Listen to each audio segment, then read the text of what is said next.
চিটাগংয়ের special লেবুর কাজির কথা তো অনেকেই শুনেছেন। আজকে আমি আপনাদের সাথে শেয়ার করব আমার শাশুড়ির স্পেশাল রেসিপি আমের কাজি। এই গরমের দিনে টকটক আমের কাজি দিয়ে ভাত হলে আর কি লাগে। তো চলেন এই আমের কাজি রেসিপিটা আজকে আপনাদের সাথে শেয়ার করি।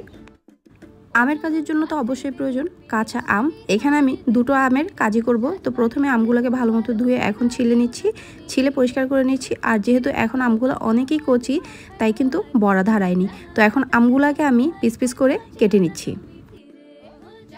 আম কাটা শেষ, এখন কাজি বানানোর পালা।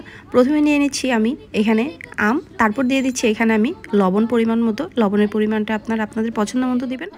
এখানে আমি দুইটা আমের জন্য 2 কাপ পরিমাণের পানি ব্যবহার করেছি। তো এখন আমগুলাকে ভালো মতো ফুটিয়ে নিব যতক্ষণ পর্যন্ত না আমগুলো একদম নরম হয়ে যায়। তো আমগুলো একদম সিদ্ধ হয়ে নরম হয়ে গিয়েছে। এখন এটাকে আমি ডাল ঘুটনির সাহায্যে একদম ঘুটে নেব। ঘুটাঘুটির পর আমটা রেডি হয়ে গিয়েছে। তো এখন এটার মেইন প্রসেসে চলে যাই।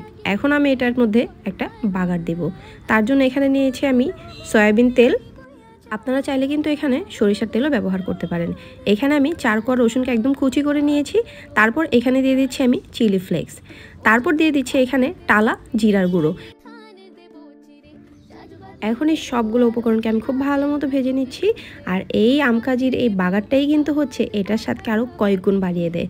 তো এখন এই গরম গরম এই বাগারটা দিয়ে দিচ্ছি আমি সে আগের আমের মিশ্রণের উপর। আর তারপর এটাকে ভালো মতো নেড়েচেড়ে মিশিয়ে নিচ্ছি। আর কিন্তু বেশি সময় ধরে রান্না করতে হবে না, শুধুমাত্র একটা বলক আসলেই চুলাটা আমি বন্ধ করে দিচ্ছি। তারপর আমি এই আমের কাজিটাকে সার্ভ করে নিচ্ছি। খুবই সহজে এই আম কাজিটা আমি আপনাদের তৈরি করে দেখালাম। এখন দিয়ে দিচ্ছি উপর থেকে একদম চিকন চিকন করে কেটে রাখা কয়েকটা আমের পিস। এগুলা খাওয়ার সময় মুখে পড়লে এতটাই ভালো লাগে সেটা বলে বোঝানোর মতো না। গরম ভাত হোক কিংবা পান্তা ভাত, মাংস হোক কিংবা ভর্তা, যে কোনো কিছুর স্বাদকেই কিন্তু এই আমের কাজিটা দ্বিগুণ করে দেয়।